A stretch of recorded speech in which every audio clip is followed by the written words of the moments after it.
What's happening, everybody? It is Wednesday, August 19th, 2026. I'm out here in Chula Vista, the east side of Chula Vista. I've come to a Regal Cinemas out here, the Regal Rancho del Rey 16. This is a movie theater that used to be very, very important to me. I came here a lot in the 2000s. If you grew up or if you lived in the southwest part of San Diego, in the county, in the Chula Vista National City area, you really only had two movie theaters to go to in the 2000s. There was the AMC Palm Promenade, which is kind of pretty far south, so it really kind of serviced the kind of like Imperial Beach, San Ysidro, southwestern portion of Chula Vista, that kind of area. And then you had the Regal Rancho del Rey, which serviced the kind of northern part of Chula Vista, the eastern part, as well as the cities of National City and that kind of general area. I have not been to this theater since I looked it up. 2008. Shoot, I literally just looked it up. Whenever the movie Observe and Report came out, that was the last movie I think I ever saw here, and that came out. Maybe it was 2009. I think it was April 2009. I'll have to double check. I'll look it up and let you know for sure. But it has been, if it was 2009, it has been 17 years, over 17 years since I've been to this movie theater. When they opened up the AMC Plaza Bonita in National City, that kind of became my go-to theater at that point. It's so funny because the reason I started going to the AMC Plaza Bonita was because all of their projectors were digital, so everything looked really crisp and neat, and really beautiful, bright presentations. And other theaters were still doing 35mm film, including the Regal Rancho del Rey. And it was like, film? Why would I go see something on film? I'm gonna go see it in digital because it looks amazing. And now we're like kind of come back around where it's like, no, we want to see things on celluloid. The New Beverly only shows movies on film. Old Revival House theaters typically try to project on film if they can. It's become more of a sought-after thing for cinephiles. Christopher Nolan, very famous director, he still shoots things for film and puts them on film. So it's funny to me that I started leaving this theater to go to a theater that only showed digital projections. So anyway, tonight I'm coming to see Wet Hot American Summer. It is the 25th anniversary of that movie, one of my all-time favorite films, and really kind of helped inform my comedic sensibilities in the early 2000s, when it came out 25 years ago, 2001. So we're going to check it out right now, and we're going to walk around the Regal 16 here in Chula Vista. So let's go check it out. They've got an arcade here, which is kind of neat. It's small, but it's something. I've never done one of these things. I am not a physical person, so hitting a thing is not my idea of a good time. But look at this. Look at these prizes. Graded sports cards and Pokemon cards. AirPods here. A 1956 Topps Hank Aaron. That's cool. What a interesting prize. I got even more prizes over here. These homies. Homies keychains. Is that John Cena? Who is that? I don't know who that is. I'm trying to read what that says on his shirt, but I can't really make it out. I don't know. If you know who it is, let me know in the comments. Oh, is it a soccer player? I see like a soccer ball behind him. And Pokemon cards. Very nice. They sell books here. That's really weird. And they've got some, I don't know what you call these. Photo op things. Mom and dad and the kid. Alright, that's cool. Oh, I've always loved this neon in here. This is the exact same neon they've had for decades. Old classic Hollywood. Dorothy, W.C. Fields, Charlie Chaplin, and I'm not sure what that is exactly. Chorus line maybe? No, I don't think so. Look at that. That neon is rad. Alright, so we've got a bunch of theaters down this way. Not much to see there except the hallway. And another hallway this way. I think my theater is number 6. So I will be going over there shortly. But I just want to come over in here and show you what this side looks like. Head on out. Oh, we got the neon on the other side here. Laurel and Hardy. Groucho. Looks like he's got some of his out. And Marilyn Monroe. She is also out of commission, it seems. Alright, we're in number 6. I'm going over here. It looks like 6 is all the way here in the back. Yeah, E6, Auditorium 6. Let's see. Yeah, it has been, man, like I said, 19 years. No, scratch that. 17 years since I've been here. Alright, let's see here. Oh boy. Yeah, I remember this theater was one of the first, like, whatchamacallit, stadium seaters. Yeah. Yeah, because when this opened up, we still had a few movie theaters around the South Bay. In fact, I was wrong. We actually had 3 to choose from when I was here in the 2000s. Another one was the Ultrastar at Chula Vista Mall. But Ultrastar was a slope floor theater, and there were a few others around the county, but the Regal Rancho Del Rey was one of the first ones to have stadium seating. I remember coming here quite a lot because I was like, well, you know, you got to get the stadium seating. It's the best. I remember coming here with my grandpa just before he passed to see Jurassic Park 3. We saw it like on a Saturday morning, you know, like first show of the day. Me and him and my cousin Jonathan. Good times, good memories. So like I said, the last movie I ever saw here was Observe and Report, the Jody Hill directed film. Danny McBride, I believe, wrote it or co-wrote it with him and probably Ben Best. They kind of worked together.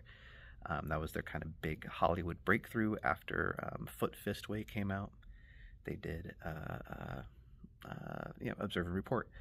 Now, I remember in the theater, I saw it opening Friday, and it was, in the theater, it was me and like 3 teenage girls who, like, I don't know what they were doing. Like, I don't know what they were expecting from this movie, like why they were there. I don't know if they were Seth Rogen fans. I don't know if they were Anna Faris fans. I don't know if they were... Pick up Regal's easiest gift ever. To start, flag the display in the lobby. There's no need to go Thank to you. the cashier. I don't know what they were doing here, like what they were expecting, but they left. They did not stay for that whole movie. Some crazy stuff happens in Observe and Report, and I think after the like maybe second or third time that Seth Rogen like beats the hell out of somebody, I think they had enough and they took off. Anyway, I guess this is happening now. I was having a good time talking to the camera, but now this thing is going to be playing, so I guess we'll just come back afterwards. Well, this movie starts at 9:30, and it's now 9:32. But anyway, I have to say I am the only one here. This it's cool, I guess. Oh, this is pretty good. Guess no wet hot American summer fans in Chula Vista wanted to come out on a Wednesday night, huh? At 9:30. I was 10 years old. Maybe they were all here at the 7 o'clock show. People think it's that must like be you're it. good at something. Movie still hasn't started. I don't know what's going on. So I guess let's just kind of quickly talk about Wet Hot American Summer. This is a comedy film directed by David Wayne, written by Wayne and Michael Showalter. The two of them came from the comedy group The State, which had a sketch comedy show on MTV in the 90s. It had people like Ken Marino, Joe Latruvio, Carrie Kenny, Michael Ian Black, Thomas Lennon, Ben Garant, and some other people whose names are escaping me.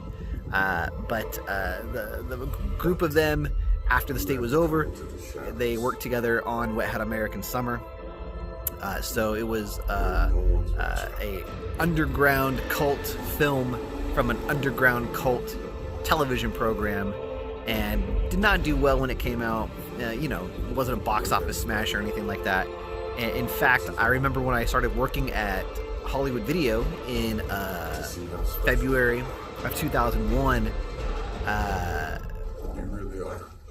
this VHS tape either had just come out or it came out very shortly after I started working there. And I remember seeing it on the new release wall for months and months and months, and wondering, like, what the heck is this movie? Like, it looks like it's from the 70s, and it's got like a hand-drawn, hand-painted cover. What is this? Like, I don't know. I've never heard of any of these people. Is this funny? Is this a comedy? Is it a drama? Like, I didn't know what it was. And I remember a buddy of mine named Jerry was very into it, very into The State, and basically got me turned on to Wet Hot American Summer. It's like, you gotta, like, we were in the same film classes together in college. He's like, you haven't seen Wet Hot American Summer, like, you've got to watch it. You work at the video store, go, like, rent it. Like, there's no reason why you shouldn't be watching this movie. Saw it, absolutely loved it. Fell in love with that whole group of people, particularly David Wayne and Michael Showalter and Michael Ian Black, as they would go on to do Stella, which was another sketch comedy show that was on Comedy Central in the 2000s. Are we finally starting? No, it's another commercial for soda. When is this going to start? It's supposed to be 9:30. It is like almost 9:45. Whatever.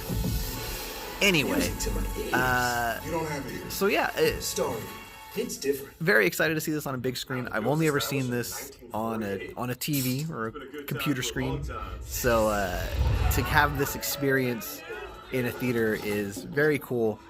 I wish there were other people here to experience it with me, because there's nobody here. But maybe, perhaps, this is the proper 2001 screening experience, because I would almost imagine that if this played in a multiplex theater in 2001, it would probably be as empty as it is right now. So maybe I really am getting the true theater experience of Wet Hot American Summer. Now at Regal. Whatever, man. I'm gonna have a good time. I can't wait. This will eventually start. Going now? Okay. The trailer's playing. It's a Red Band trailer. All right, I'm gonna get out of here. I'll see you in a little bit. You listen to me, Mr. Kick-Ass. Mr. Rubber Burner. You wipe that hot shot grin off your face, or I'll shoot it off you. You got that? Finish up them taters. I'm gonna go fondle my sweaters. What? Finish up the taters. And then, what did you say? And then what did I say? You said you were gonna go fondle your sweaters. No, I didn't. I said I'm gonna fondue with cheddar. I was thinking about making fondue with cheddar cheese for dinner tonight. Now, Gene, that is not what you said. It is what I said. Fondue with cheddar.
Well, that movie was great, but everyone who was in it sucked dick. Seriously though, going back, I absolutely love Wet Hot American Summer. It's one of my all-time favorite movies. A great comedy, a great like launching pad for a lot of comedians and actors who would kind of take over through the 2000s and 2010s or so. I mean, you've got Amy Poehler, Bradley Cooper, of course, David Wayne is the director, Michael Showalter. They would go on to do Stella.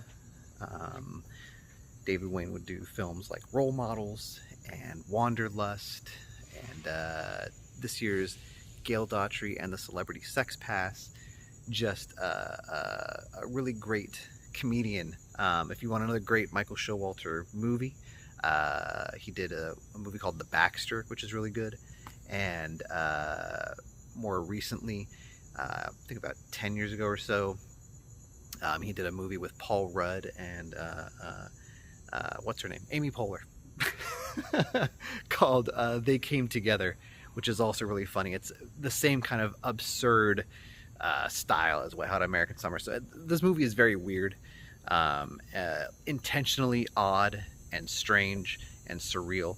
It plays with time and space in ways that are unexpected, and just really kind of doesn't care about the film format, the story format, as long as it services the joke. And in fact, the joke is that, you know, time means nothing. So yeah, God, just what a great film. Really kind of brought people into my orbit, friends who I made because of this film. And you know, I just hold a special place for Wet Hot American Summer. And it helps that the movie is about going to summer camp. I worked at summer camp as a teenager, so I had a lot of good memories there. And I think everybody who's been to summer camp has probably thought about writing a memoir or making a movie or something about camp. That's what Showalter and Wayne did. It really was kind of their feelings and stuff about going to camp when they were younger. Yeah, it's, you know, falling in love with somebody up there, realizing it's not working. I mean, these are very common things that happen at summer camp. Definitely happened to me. There was a girl who I was just madly in love with, right? I thought she was going to be the one and all that. And then, you know, you have your little romance, and then you get back home and you realize, oh, this is not real. That this is not a reality. And you know, harsh as it may be, it, you know, it works the way it's supposed to work. Anyway, I think that's it, man. This was my vlog today. Thank you so much for watching. I hope you enjoyed this. I hope that my speaking to you did not remind you of regional theater in Cleveland. And you know, I gotta get out of here, go home and hump a fridge. Take care, everybody. We'll see you next time. Goodbye.